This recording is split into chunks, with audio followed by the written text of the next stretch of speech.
याच्यानंतर मी आमंत्रित करतोय सौ गीता पाटील मॅडम यांनी आपलं या ठिकाणी मनोगत व्यक्त करावं. गीता पाटील मॅडम, टाळ्या वाजवा मॅडमसाठी एकदा जोरात. सगळ्यापासून बघतोय, माझ्याकडे तुम्ही बघताय माहित नाही, पण मी तुमच्याकडे बघतोय. काही जण बघा अशा टाळ्या वाजवतात. आजपर्यंत किती टाळ्या वाजवल्यात रे? किती वाजवल्या असतील? इथून पुढे जेवढ्या टाळ्या वाजवल्या तेवढ्या सगळ्या टाळ्या लिहून ठेवायच्या. यांच्यासाठी एवढ्या वाजवल्या, यांच्यासाठी एवढ्या वाजवल्या, यांच्यासाठी एवढ्या वाजवल्या. तुम्ही कधी त्या प्रकार सकाळी मुलं आली होती ना पारितोषिक घ्यायला, तुम्ही कधी इथं पारितोषिक घ्यायला आल्यानंतर तुम्हाला आतापर्यंत तुम्ही टाळ्या वाजवलेल्या सगळ्या टाळ्या तुम्हाला चक्रवाढ व्याजानं परत मिळतात. त्यामुळे टाळी वाजवा म्हटली की सुट्टी द्यायची, वाजवायच्या. वाजवा जोरात एकदा. हा, आता आपण आपल्या विषयावर येऊ. या विषयाचं नाव काय आहे? हसू खेळू नाचूया. मला प्रश्न विचारायचा आहे, हसायचं असं हे म्हणतायत, तुम्हाला हसता येत नाही का? हसायचं रे तेव्हा आत्ताच हसाले. भावा आईस ना. चला मला सांगा का हसायचं? मला एक सांगा सगळ्यांनी प्रश्न, या जगातला कुठला असा एक प्राणी आहे जो हसू शकतो?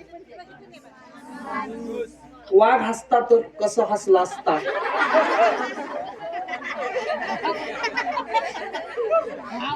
मला एक सांगा, या जगातला कुठलाही दुसरा प्राणी हसत नाही, फक्त कुणाला हसता येतं?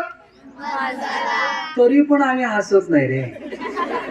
त्याला विचारलं ना कसा आहेस, ते म्हणते नाही हो. चेहऱ्यावर एवढ्या आट्या आणते की त्या आट्या बघून समोरच्याला अटॅक येईल. तुम्ही आठवा ना, बाळाला सांगितलंय, शिक्षकाने सांगितलंय हे रे इथं हे कर, पहिला काय करते? नाही हो गुरुजी. मला एक मात्र छान वाटलं बरं का तुमच्या सगळ्यांचं. न्यू हायस्कूल लेबापूरच्या सगळ्या मुलांचं, सगळ्या शिक्षकांचं, सगळ्यांचं मी मनापासून स्वागत करणार आहे, आभार मानणार आहे, अभिनंदन करणार आहे. कारण मी सकाळपासून काम करणारी पोरं बघतोय. मी एवढ्या शाळेत गेलोय, पण शाळेत पोरांना कामं लावली की त्यांची आई बाबाची येत्यात, माझ्या पोरग्याला का काम लावलं असे का नाही? पण तुमच्या शाळेचं कौतुक आहे. एकदा टाळ्या वाजवा तुमच्यासाठी. हा, जोरात का टाळ्या वाजवल्या माहितीये? तुमच्यासाठी पण टाळ्या वाजवा रे. नाहीतर कसं असतं माहितीये का, टीचरने सांगितलं काहीतरी, मला नाहीये असं करताय, तेवढं करत नाही, कळलं? आता प्रश्न येऊया, हसायचं का? पहिलं कारण मी तुम्हाला सांगितलं. का रे? का हसायचं? इतर कुठल्या आहेत ते का हसते? आणि एक बघा बरं का, चुकीच्या वेळेला हसलं तर असं प्रॉब्लेम होते बघा त्याचा. चला मला काय विचारायचं, का हसायचं? पहिलं कारण, जगातल्या कुठल्याही दुसऱ्या प्राण्याला हसता येत नाही, आम्हालाच हसता येतंय, म्हणून हसायला मिळालं की सुट्टी द्यायची, हसायचं. कळलं का? एकट्याला मी एकदा जोक सांगितला, काय ते आलं वैतागून. मी त्याला जोक सांगितला, मला वाटलं हसलंच नाही हो. मी अनेक सांगितला, आता वाटलं हसलंच नाही. मी तिसरा जोक सांगितला तरी हसलं नाही. मला वाटलं बहुतेक याचा केमिकल लोचा झालाय, हे हसतच नाही हो. मग मी म्हटलं का रे हसला नाहीस? मी एक जोक सांगितला, 2 सांगितला, 3 सांगितला. ते म्हणते मास्तर काय आहे, सकाळी मी हास्य क्लबला जातोय, सकाळी एकदा हसलं, संध्याकाळी एकदा हसलं की कोरम फुल, म्हणजे हसतच नाही. असं नाही करायचं. हसणं ही जगातली सगळ्यात मोठी गोष्ट आहे. मला सांगा, आपण एवढे सगळेजण जन्माला आलोय, एवढ्या सगळ्यांच्या मध्ये हसल्यानंतर मला एक सांगा, तुम्ही सगळ्यांनी, बापानं 10,000चा बूट घेतला, छान 1 लाखाचा शर्ट घेतला, हेअरस्टाईल केलं, पोरानं त्यानं केलं बघा, इकडून एक कट, इकडून एक कट, मध्ये फ्लावरचा गड्डा, हेअरस्टाईल 1,500-2 हजारची केली, एवढं सगळं केलं आणि आला शाळेत, आणि चेहरा कसा एरडेल पिढ्यासारखा. मला सांगा, एवढा 1.5 लाखाचा शर्ट, 10,000चा बूट, एवढं हेअरस्टाईल, काय फायदा आहे? पण एकटं पोरग असते बघा, त्याचा शर्ट असला काय, नसला काय, फाटका असला काय, काय असलं काय, ते कायम हसत असते बघा. कसं वाटतंय? वाटतंय का नाही? परमेश्वरानं, देवानं आम्हाला एवढा चांगला चेहरा दिलाय का नाही? मला सांगा, तुमचा चेहरा या जगात कुणाचा आहे दुसरा? इथं पण तुम्हीच आहे, वेस्ट इंडिज मध्ये पण तुम्हीच, असं चाललंय नाही का? नाही, ही एकच चेहरा आहे का नाही? या जगात एकच चेहरा आहे. मग मला सांगा, जर चेहरा एकच असेल तर कसा असला पाहिजे? भारी का नाही? त्यामुळे नेहमी एकच गोष्ट हसत कळलं ना? कळलं का नाही? हा, आता आणि एक सांगतो बरं का. बरं, प्रश्न असा राहतो, ठीक आहे मला वेळ कमी आहे, प्रश्न असा राहतो सगळ्यांना, हसण्याचा काय फायदा होतो? एक उदाहरण सांगतो. मला सांगा, चंद्रावर गेलेला पहिला माणूस कोण रे? अरे बोला की. हा, नील आर्मस्ट्रॉंग, बरोबर आहे. दुसरा माणूस कोण? ते सरळच मध्ये काय माहिती. दुसरा माणूस आहे, त्याचं नाव ऑल्ड्रिन. मला एकट्यानं काय म्हटलं माहिती? दुसरा माणूस एक झोक आलता रे व्हॉट्सअपवर. चंद्रावर गेलेला, चंद्रावर पहिलं पाऊल कुणी ठेवलं? एकट्यानं सांगितलं नील आर्मस्ट्रॉंग. दुसरं पाऊल कुणी ठेवलं? त्यानंच की. काही एक पाऊल घेतलं नाही ना? चला, मग असं उत्तर नव्हतं माझं, तो जोक होता. माझा प्रश्न होता, दुसरा माणूस कोण? त्याचं नाव होतं एल्ड्रिन.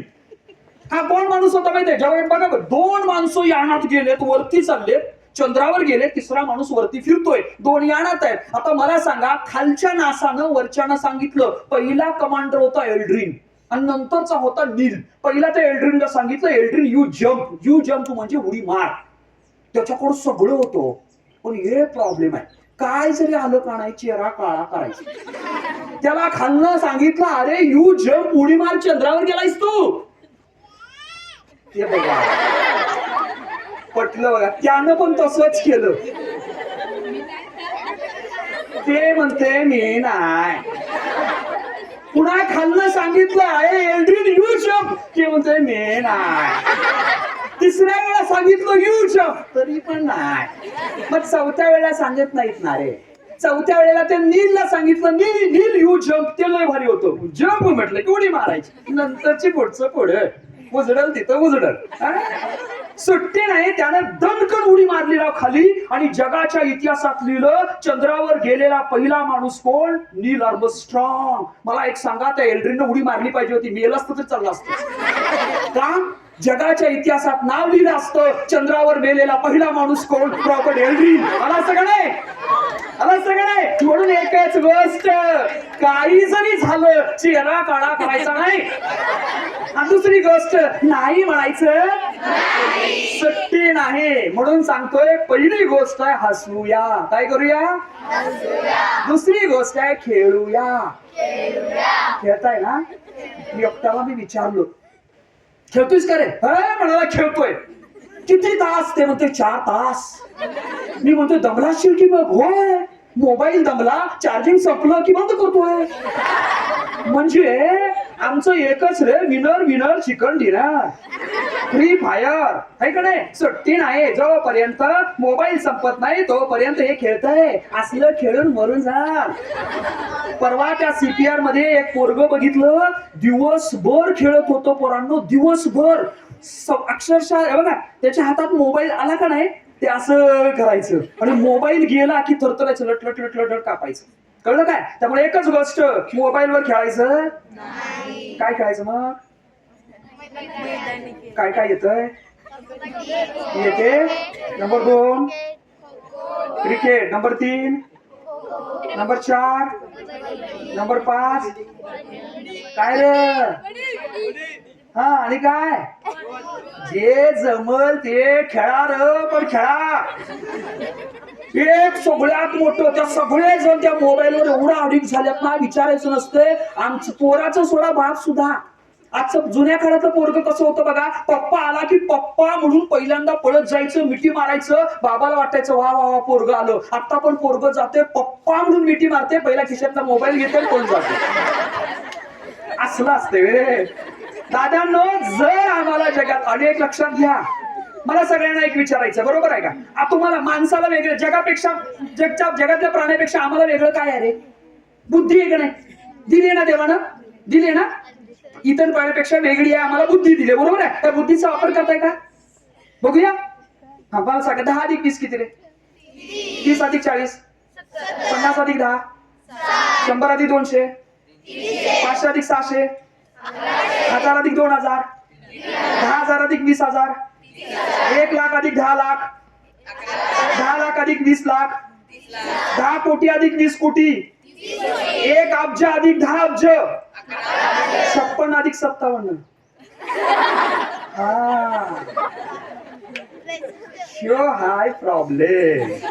शून्य आलं की आमची गाडी सुसाट, आणि शून्य नाही आलं अवघड होते. एक गोष्ट बाळांनो, हसूया खेळूया, पण खेळणारा 2 खेळ आहेत. पहिला खेळ आहे बौद्धिक खेळ, दुसरा खेळ आहे शारीरिक खेळ. शारीरिक खेळामध्ये सुद्धा आमचं शरीर मजबूत होतं, आणि बौद्धिक खेळामध्ये मन आणि मेंदू मजबूत होतो. एक लक्षात घ्या, इथून पुढं आता कोणीतरी सांगतील ते ChatGPT आलंय त्यातनं निबंध लिही, आता कोणतरी सांगतील ते AI आलंय त्यातनं हे लिही. एक सगळ्यांना सांगतो, मला सांगा, माणसानं माकड होता ना अगोदर, माणूस कोण होता? मग माकडाचा माणूस होता ना, माकडात आणि माणसात शेपूट होती, गेली कुठं रे? कोणाला आहे काय? हे हसते बघा, आहे बहुतेक त्याला. नाही ना, शेपूट नाही ना आपल्याला, मग गेली कुठं? तर त्याचं उत्तर एकच, जी गोष्ट आम्ही वापरत नाही ती गोष्ट गळून जाते. बरोबर आहे ना? मग उद्या बुद्धी वापरली नाही तर, सगळं ChatGPT ला विचारलं तर, मग उद्या असं बोला सांगायला पण येणार नाही. त्यामुळं 2 खेळ खेळायचे. कुठलं? एक शारीरिक खेळ आणि दुसरं, कळलं? नंबर 3 आहे काय सांगितलंय? नाचूया. येते का नाचता? नाचतेस काय गणपतीला? किती खेडे गावातल्या पोरांना नाचायला लागत नाही, सांगायला लागत नाही रे. कुणाची तरी वरात असली का नाही, ते रात्री 9 वाजता जे नाचायला सुरू करते, ते सकाळी 7:30 वाजता तो DJ वाला आडवा झाला तरी हे नाचत असते का नाही? एक प्रॉब्लेम आहे र, नाचत 1 दिवस 8 दिवस कोम्या असते का नाही? साधी गोष्ट आहे. नाचायचं या शब्दाचा अर्थ काय? हसत खेळत आनंदानं राहायचं. नाहीतर तुम्ही म्हणा मग नाचायचा क्लास करतो आम्ही, नाचायला हरकत नाही, पण हसत खेळत आनंदात राहायचं. काय होतं रे याच्यामुळं? पहिली गोष्ट, जर तुम्ही हसला तर आनंद मिळतो, मनाला छान वाटतं. जर तुम्ही खेळला तर शरीराचा विकास होतो आणि बुद्धीचा विकास होतो, आणि जर नाचला तर आनंद मिळतो. म्हणून काय करायचं? हसायचं, नाचायचं, आणि मॅडमनी सांगितलंय कारण वाचाल तर त्यामुळे सगळ्यांना हसण्यासाठी, खेळण्यासाठी आणि नाचण्यासाठी शुभेच्छा देतो. लता मंगेशकरला गळा होता, मला नरडा आहे. आणि बऱ्याच जणांना मी भाषणाला उभं राहिलं की पहिल्यांदा मला माणसं बघतात, आणि मला ज्याने आणलं त्यांना बघतात. कारण एवढा देखणा वक्ता महाराष्ट्रात त्यांना कुठं सापडला असेल असा प्रश्न असतो. सगळे लावून बघितलं रे, फेरन लवली लावली, 7 पिढ्या झाल्या आमच्या, आजान लावली, बाबान लावली, आम्ही लावली. ओरिजिनल आहे बघा. फेरन लवली लावली असती आणि फेरन लवलीला माणूस गोरा झाला असता तर त्या फेरन लवलीचा मालक के कृष्णमूर्ती काळा का राहिलाय? मालक काळा, आणि ते म्हणते 7 दिन में उजरे निखार आजा तुझा.